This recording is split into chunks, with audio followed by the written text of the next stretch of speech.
From the moment blood was shed between Rondo and Durk's camp, it was obvious that the tension between Lil Durk and Wando Rondo had reached a breaking point. Now, a shocking, never-before-seen video has surfaced, purporting to show Lil Durk assaulting Quando Rondo, and it quickly went viral. This is the kind of drama that's hard to ignore, so let's examine what actually happened and how it's affecting the game. Little Durk's attempt to get rid of Quando Rondo is crazy. One minute you're living your best life, and the next, you might be dead or fighting for your life. Alright, maybe I'm being dramatic, but there is some truth to it. Just ask Quando Rondo to truly understand how everything transpired. Court documents state that we need to go back a little to fully comprehend how it all happened. The shooting actually started on August 18th, 2022, the day before the shooting. According to the legal documents, a longtime F affiliate who was only identified as co-conspirator 4 provided the information that Quando Rondo was staying at a hotel in Los Angeles. Lil Durk's crew wasted no time in putting their plan into action after learning of Quando's whereabouts. Once they confirmed it, several members immediately made travel plans to California, including DeAndre Dantrell Wilson, also known as FFD, Houston FF Asa Boogie Flocker, Keith Jones. According to court filings, David Brian Lindsay, Brown Eyes, and another person were solely named as co-conspirators. These individuals all bought one-way tickets from Chicago to San Diego, a detail that investigators later flagged as suspicious. What's especially damning is the way these flights were bought. According to federal authorities, the tickets were purchased using co-conspirator 3's credit card. Another person connected to F and Lil Durk investigators discovered even more damning text conversations that seemed to demonstrate Lil Durk's direct involvement in the operation's preparation. Lil Durk's alleged phone number was used to text co-conspirator 3 with the message, "Don't book any flights under any names involved with me." While the F members were traveling to California, DDD allegedly sent a buddy a post on Instagram that read, "On my way to LA." This statement clearly indicates awareness of possible legal repercussions and an effort to keep a distance from the scheme. Additionally, according to federal authorities, Lil Durk was not still in Chicago at the time of the shooting, further proving their presence in the area. On the same day that they arrived in Los Angeles, FF, Lil Durk, and another associate, Vonnie, took a private plane to Los Angeles. In Universal City, California, Vanny allegedly booked and paid for a room at the Sheraton Universal Hotel. The fact that investigators claim he made this reservation using a credit card in Lil Durk's name is especially damning in this case. The hotel room then became the headquarters for Flocker Brown Eyes, FDD Boogie, and co-conspirator 2. As part of the ongoing preparations, Vanny rented a white BMW and a white Infiniti with fictitious license plates. These cars would then be used to track Quando Rondo around Los Angeles. You had a situation in LA where you lost your friend, Lil Pep. He actually died in your arms, and you said that that changed you forever. But bro, that's the main reason I just said that's the main reason. Do you think that was the most traumatic event you ever went through in your life? Man, hell yeah, and this why, cause bro, I used to run around and be like, I ain't never got none of them. But I just felt like when nothing ever happened to you and yours and y'all done did all the burning down houses, and somebody come burn your house down and the firefighters don't show up for you, that shit hurt. That was painful for a few hours following the shooting. Brown-eyed Flocker DDD federal authorities later claimed that FF Boogie and co-conspirator 2 used co-conspirator 3's credit card to buy their one-way tickets when they boarded a flight from San Diego back to Chicago. For more than 2 years, OTFDD paid Flocker and Brown Eyes for their roles in the murder plot. No legal action or public acknowledgement of the plot was taken, and the case remained unsolved until October 2024, when a grand jury returned an indictment against Lil Durk and his associates. The charges were serious and included multiple murders for hire, conspiracy to commit murder for hire that resulted in death, and discharge of firearms and a machine gun in furtherance of a crime of violence that resulted in death. On October 24, 2024, law enforcement arrested Vonnie Flocker Brown Eyes, FD and Fugi, and carried out several search warrants in the Chicago area at locations connected to FF members. The FBI stated in their report that the United Arab Emirates does not have a bilateral extradition treaty with the United States, which suggests Lil Durk may have been trying to escape to a country where he could not be returned to face charges. Shortly after making these arrests, the FBI received notifications from US Customs and Border Protection that Lil Durk had booked 2 international flights, a one-way flight from Fort Lauderdale to Switzerland and a one-way flight from Miami to Dubai, both scheduled to depart that same evening. Lil Durk didn't get on either of these planes. The attempted assassination of Quando Rondo is one of the most egregious acts of violence in recent hip-hop history. The FBI received another notification later that evening at around 6:40 p.m. that he had been booked as a passenger on a private plane leaving Miami for Italy, scheduled to depart around 9 p.m. At 8 p.m., law enforcement arrested Lil Durk as he was trying to board this private flight. What is especially troubling is the amount of planning and coordination involved.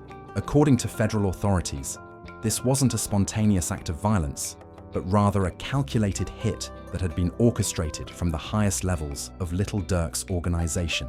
However, why did Lil Durk go to such an extent to ensure that Quando was gone? The story starts at around 2 a.m. at the Monaco Hookah Lounge in Atlanta, Georgia. What transpired there would start a series of events that culminated in the shooting in August 2022. That night, over 2 years later, Lil Durk's close friend and up-and-coming Chicago rapper King Vaughn was slain in a fight with Quando Rondo's crew monitoring. Later, video of the incident went viral, capturing the brutal altercation in graphic detail throughout the assault. Following King Vaughn's shooting death, Quando's friend Lil Team opened fire on off-duty police officers. Timothy Peake, the deputy chief of Atlanta Police, claims that the officers shot Lil Tim. King Vaughn, who was only 26 at the time, was one of 6 people shot during the incident, and 2 of them died. King Vaughn was signed to Lil Durk's record label, Only the Family F, but their relationship went much deeper. They were both from Chicago's O Block neighborhood and shared a brotherhood that went beyond business. The immediate aftermath of King Von's death was chaotic and emotionally charged, with fans of King Von taking to social media with the hashtag #4Von, urging Lil Durk to exact revenge for the murder of his friend. Federal authorities claimed that this public pressure, along with Lil Durk's personal grief, created a powder keg of emotion and potential violence. During this time, Lil Durk allegedly used coded language to place a bounty on Quando Rondo's life in order to evade detection. According to reports, Durk told his circle that he would pay a hefty sum for Quando's murder. According to federal filings, a witness who spoke with investigators stated that Lil Durk had informed a number of members about this bounty. Quando Rondo published a song titled End of Story that addressed the shooting and asserted self-defense. As the tension between the camps grew in the weeks after King Vor's murder on November 20th, 2020, many people felt that this musical response was insulting to King Vaughn's memory, and it probably made Lil Durk even more determined to exact retribution. The matter became even more complicated when it was alleged that Lil Durk had bought tickets to Quando Rondo's upcoming shows in Georgia with the goal of stirring up trouble. Although these rumors were never verified, they caused Quando's November 28, 2020 performances in Monon, Brunswick, Georgia to be cancelled. In December 2020, phony screenshots of direct messages purporting to show Quando Rondo trying to make amends with Lil Durk went viral on social media. Quando swiftly refuted the veracity of these messages on Instagram, further solidifying the animosity between the two camps. In March 2021, Timothy Leaks, also known as Lil Tim, the man suspected of shooting King Vaughn, was released on bond in response, and Lil Ree, a close friend of Lil Durk, made threatening remarks during an Instagram live session implying that retaliation was imminent. This furthered the story on April 14, 2021, when Quando Rondo gave an in-depth interview with Angela Ye, claiming that he had been asleep in a car when the altercation started. He claimed that he was unaware of any previous tension with Vaughn prior to the altercation. But this account did little to reduce tensions or alter Lil Durk's seeming resolve to exact revenge. In addition to being a personal loss for Lil Durk, King Von's passing dealt serious damage to his record label. The federal case against Lil Durk states that only the family F. Vaughn had been one of the label's emerging stars, with his career gaining significant traction at the time of his death. His passing was both an emotional and commercial blow for Durk. More than just a rap collective, the FBI claims that it also serves as an association of people who commit violent crimes, such as murder and assault, under Lil Durk's orders, preserve their standing. This description implies that retaliation and violence may be ingrained in the organization's culture, which would lessen the surprise of a planned murder plot from the standpoint of federal investigators, such as FBI agent Sarah. According to Corcoran, members use violence at Lil Durk's command to preserve their standing within the group. This purported organizational structure, the kind of hierarchy usually found in organized crime rather than record labels. What's even more troubling is the claim that Lil Durk tried to earn money off of the violence he planned, according to federal authorities, after Lupab was killed and Quando Rondo was attempted to be killed. Lil Durk wrote songs that made clear allusions to the events following the shooting. The lyrics mentioned by federal prosecutors are disturbing in their specificity, reportedly referencing audio from a news tape shot shortly after Lupab's murder, in which Quando Rondo can be heard screaming "No, no" after seeing his cousin's body. The following are the lyrics. They informed me they received an atty.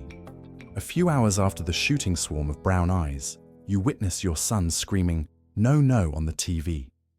Go location, go green light, go, go, go. DDF Boogie and the other conspirator also boarded a flight from San Diego to Chicago, and the one-way tickets were paid for using co-conspirator 3's credit card. If the accusations are accurate, this shows a remarkable degree of callousness in planning a murder and then making fun of the victim's grieving family and song lyrics. When considering all the evidence, the reason for the hit on Quando Rondo appears to be clear. Retaliation for King Vor's passing.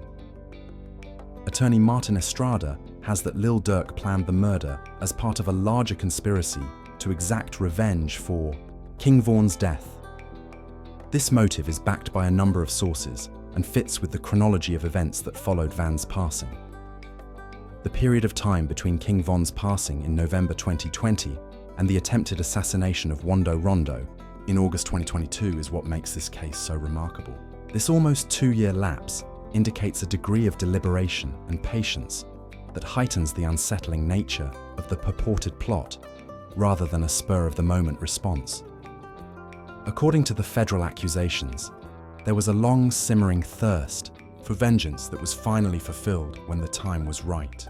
Quando Rondo's own remarks regarding the effects of the shooting in interviews, in which he has referred to the occurrence as the most painful event of his life and said it profoundly altered his viewpoint, further highlight the personal basis of the feud. The years after King Von's passing were marked by profound emotional wounds from the loss of his cousin Lupab, whom he regarded as a dear friend who passed away in your arms. Tensions between Quando Rondo and Lil Durk persisted, sporadically erupting through social media posts and diss tunes. As the claimed murder plot failed to kill its targeted target but did kill an innocent bystander, this ongoing hostility served as the backdrop for the August 2022 shooting, creating an atmosphere where violence felt more imminent. The relative of Savia Robinson. Quando in February 2025, Andrea Laquila Robinson, the mother of Savia Robinson, filed a wrongful death lawsuit against Lil Durk, his business manager, and his record label, demanding that they be held accountable for her son's death.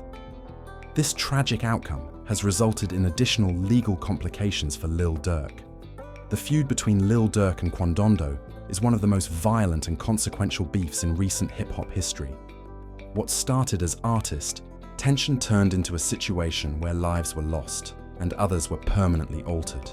If the claimed murder for the higher scheme is confirmed in court, it would signify a drastic increase in industry violence that goes beyond social media posts and diss tracks to include organized murderous efforts. Following Lil Durk's arrest in October 2024, fans and observers debated the morality and ramifications of such violence in the music industry. On social media, users conjectured that Wando Rondo had responded with a post of forgiveness, stating, "We didn't get into this music industry to make it just to stay caught up in this street, as we all have families and communities counting on us. It's time to leave all that behind." It's unclear if this post was directed at Kirk, but one thing is certain. Lil Durk isn't exactly known for forgetting and forgiving, especially after being smacked.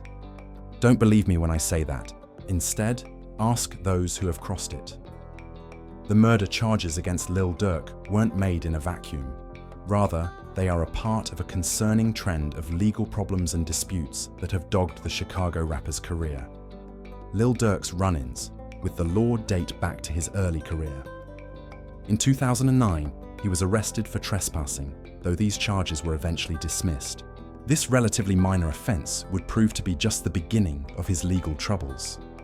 In 2011, Durk faced more serious weapons charges, resulting in a conviction that led to him serving 3 months in jail.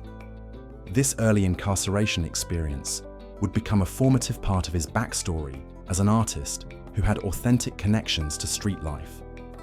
Perhaps one of the most significant legal cases prior to the current murder-for-hire charges came in 2019, when Lil Durk and King Vaughn were both charged with attempted murder in connection with a shooting in Atlanta. The incident allegedly involved a man being shot and robbed outside a popular Atlanta drive-in restaurant after turning himself in to authorities. Both Durk and Vaughn spent time in jail before being released on bond. Interestingly, these charges were eventually dropped in October 2022, just a few months after the attempted hit on Wando Ron. The dismissal came after several delays in the case, and some have speculated that this legal victory may have emboldened Durk, potentially contributing to a sense of invulnerability to legal consequences beyond these form charges. Throughout his career, Lil Durk has been connected to a number of contentious incidents and accusations. In October 2024, the mother of FBG Duck, another Chicago rapper who was killed, filed a wrongful death lawsuit against Lil Durk and King Von's estate, claiming that they were involved in Duck's 2020 shooting death. 6 men have already been found guilty in this case for their roles in the killing of FBG. Duck, whose real name was Carlton Weekly, was gunned down in Chicago's upscale Gold Coast neighborhood in August 2020. The lawsuit filed by his mother alleges that Lil Durk functioned as a criminal enterprise with violence being an integral part of their operations. While Durk has not been criminally charged in connection with Duck's theft, the civil lawsuit adds another layer to the allegations of violence surrounding him and the organization. There are also disturbing connections between Lil Durk and the January 2022 death of Mac, who was believed to be a leader of the gang's disciples. According to reports, authorities suspect Mac's killing was retaliation for his group's alleged involvement in the murder of Durk's brother Dang in 2021. Durk has not been formally charged in connection with Mac's death. The pattern of retaliatory violence aligns with the allegations in the Quando Rond case, even Durk's music.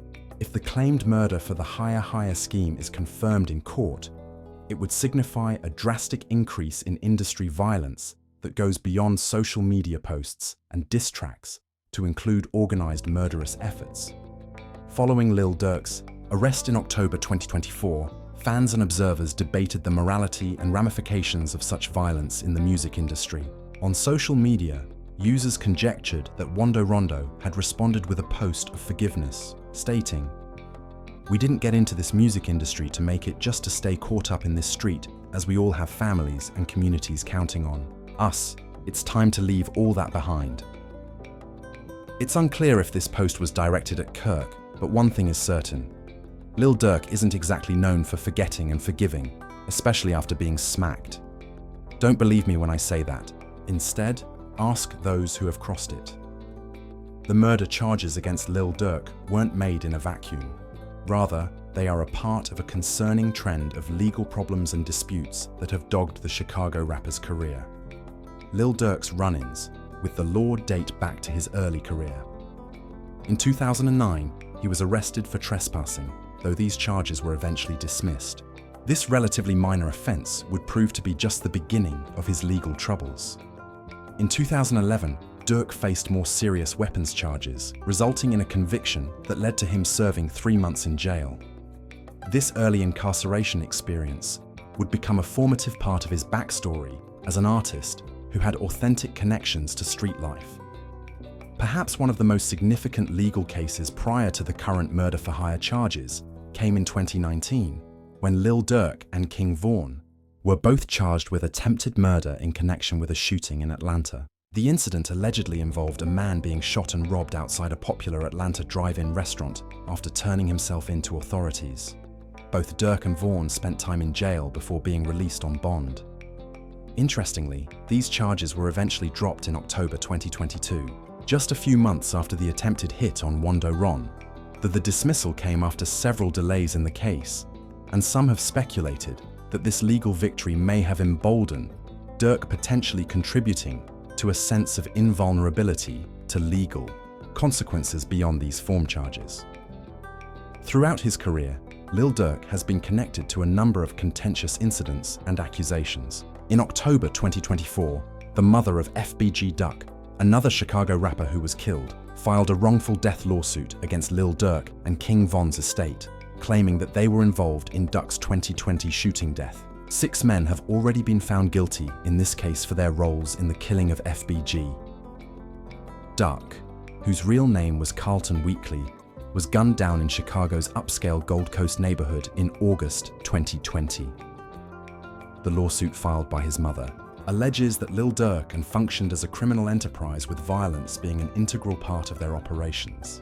While Durk has not been criminally charged in connection with Duck's theft, the civil lawsuit adds another layer to the allegations of violence surrounding him and the organization. There are also disturbing connections between Lil Durk and the January 2022 death of Steemac, Mac, who was believed to be a leader of the gang's disciples. According to reports, authorities suspect Mac's killing was retaliation for his group's alleged involvement in the murder of Durk's brother Dang in 2021. Durk has not been formally charged in connection with Mac's death. The pattern of retaliatory violence aligns with the allegations in the Quando Rond case. Even Durk's music has been controversial in terms of its potential to incite violence. EL's Anthem, 2012, his early smash, is said to have exacerbated tensions between opposing gangster disciple factions in Chicago. While earlier charges against Durk involved incidents that might have been classified as spontaneous or reactive, some reports claim that the murder-for-hire plot against Quando Rondo represents a significant escalation in terms of the severity and coordination of the alleged criminal activity. According to the federal indictment, the latest case claims a significantly higher degree of organizational involvement and premeditation. Around 2010, Lil Durk founded Only the Family as a company that produced and distributed hip-hop music by mostly Chicago area musicians. But, according to the indictment, federal prosecutors claimed that F operated as much more than just a record label. In reality, F serves as a group of people who carry out acts of violence, such as murder and assault, under Lil Durk's leadership, in order to preserve their standing as an organization that purposefully employs violence and methodically changes the accusations against Durk from those of a criminal individual to something more akin to that of the head of an organized criminal business. According to FBI remarks, the Durk and F investigation was thorough and involved several agencies, indicating that officials consider this case to be serious and a component of a broader pattern of organizational violence. In addition to his initial conspiracy charge, Lil Durk is facing a new count of using interstate facilities to commit murder for hire, resulting in death, and a new count of using, carrying, and discharging firearms and a machine gun, and possessing such firearms in furtherance of a crime of violence resulting in death. These charges are particularly serious because they follow his arrest on October 24, 2024, and he was hit with a new 4-count superseding federal indictment on November 7, 2024. The seriousness of the charges against Durk is highlighted by the possibility of a life sentence or even the death penalty. Despite entering a not guilty plea and hiring renowned defense lawyer Drew Findling, who who has represented high-profile clients like former President Donald Trump, the case against him seems strong. The trial, which was originally set for January 7, 2025, has been moved to October 14, 2025, as a result of an agreement between the prosecution and defense. The peculiar and complicated nature of the case led to the granting of this postponement. According to court filings, more than 230 terabytes of digital evidence, including recordings and surveillance footage, as well as more than 20,000 pages of reports on murder, violent crimes, images, witness statements, and medical records, are used in the discovery process. What makes this case especially noteworthy is Lil Durk's apparent attempt to leave the country after learning of his associate's arrest. According to federal authorities, Durk quickly booked 3 different international flights on the day of his arrest, one to Switzerland, one to Dubai, a nation without an extradition treaty with the United States, and finally a private flight to Italy, which he was trying to board when he was arrested. Investigators interpreted this pattern of behavior as a blatant attempt to avoid prosecution, which could have strengthened the case against him. In addition to the federal murder for greater charges, Lil Durk and F members are dealing with a number of other legal issues, which adds to the complexity of the current case against them. Andrea Laquila Robinson, the mother of Sava Robinson, Lupav filed a wrongful death lawsuit against Durk in February 2025. The lawsuit holds Durk, his business manager, and his record label liable for Robinson's death. The murder-for-hire case also includes 5 other FF associates who were detained and charged in relation to the conspiracy. U.S. Attorney Martin Estrada stressed that reveal the conspiracy's interstate and multi-jurisdictional nature, cooperation between several agencies, including the FBI and LAPD, was necessary, implies that authorities see the event as a component of a larger pattern of organized crime activities, rather than as a singular incident with legal ramifications. This case has had significant effects on people's lives for Rondo. When the shooting resulted in the loss of his cousin and close friend Savia Robinson in interviews, Rondo has described holding his dying friend in his arms, calling it the most traumatic event of his life. While the legal process will ultimately determine Lil Durk's guilt or innocence in this specific case, the pattern of allegations and controversies surrounding him raises broader questions about violence in the hip-hop industry and the blurring of lines between artistic expression and real-world actions. The situation is particularly tragic, given that Lil Durk had previously spoken about attempting to distance himself from violence. In a May 2023 interview with the Los Angeles Times, he discussed turning to therapy to cope with the numerous losses he had experienced. This suggests a recognition of the toll that violence had taken on his life and mental health, making the allegations of orchestrating a murder plot all the more troubling.